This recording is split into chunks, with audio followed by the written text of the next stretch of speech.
ताज्या घडामोडी पाहिजेत तर मग C24 तास या आपल्या YouTube चॅनलला लाईक करा, शेअर करा, सबस्क्राईब करा आणि बेल आयकॉनवरती क्लिक करायला विसरू नका. भरमसाठ आलेले लाईट बिल हे तुमचा खिसा खाली करत आहे. प्रत्येक महिन्याचं बिल पाहून डोकं फिरतंय?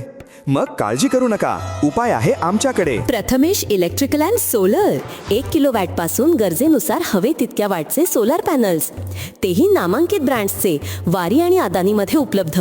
संपूर्ण गॅल्वनाइज स्ट्रक्चर, खात्रीशीर रूफटॉप इन्स्टॉलेशन, विक्रीनंतरची जबाबदार सेवा, हे आहे आमचं वचन. वाढलेल्या लाईट बिलाला पर्याय म्हणून आम्ही हे सेवा सुरू करत आहोत. लहान व्यावसायिक असो वा निवासी किंवा मोठा व्यावसायिक सोलर प्रोजेक्ट, कर्ज सुविधा उपलब्ध.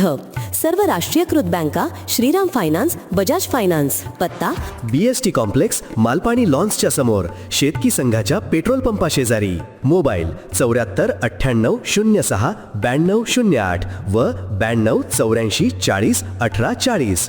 Prathamesh electrical and solar. Light bill कमी करा, भविष्य उजळवा. संगमनेर शहरामधील अवैध ताडी विक्री केंद्रावरती राज्य उत्पादन शुल्क विभागानं धडक कारवाई करत तब्बल 980 लिटर ताडी जप्त केली आहे. एका आरोपीच्या विरुद्ध महाराष्ट्र दारूबंदी कायद्यान्वये गुन्हा दाखल करण्यात आलाय. 16 जुलै रोजी राज्य उत्पादन शुल्क विभागाच्या वरिष्ठ अहिल्यानगर अधीक्षक ऋषिकेश इंगळे यांच्या मार्गदर्शनाखाली ही कारवाई करण्यात आली आहे. निरीक्षक योगेश सावखेडकर यांच्या नेतृत्वाखाली दुय्यम निरीक्षक गोकुळ नायकोडी, प्राची देखणे, सर्वश्री जवान, विपुल करपे, वसंत पालवे, दत्ता खाडे, सरस्वती वरात, मोहिनी घोडेकर, विमल घोलप, स्वाती फटांगरे तसेच महिला जवानांच्या पथकानं शहरामधील नाशिक पुणे रोडच्या लगत स्मृती निवास इमारतीच्या जवळ सुरू असणाऱ्या अवैध ताडी विक्री केंद्रावरती छापा टाकला. या कारवाईमध्ये 980 लिटर ताडी जप्त करण्यात आली आहे. जप्त मुद्देमालाची अंदाजे 35,800 एवढी ही किंमत आहे, असे राज्य उत्पादन शुल्क विभागानं प्रसिद्धी पत्रकात म्हटलंय. या प्रकरणी आकाश रमेश शिंदे यांच्या विरुद्ध महाराष्ट्र दारूबंदी कायदा कलम अंतर्गत गुन्हा दाखल करण्यात आला आहे. पुढील तपास राज्य उत्पादन शुल्क विभागाकडून सुरू आहे.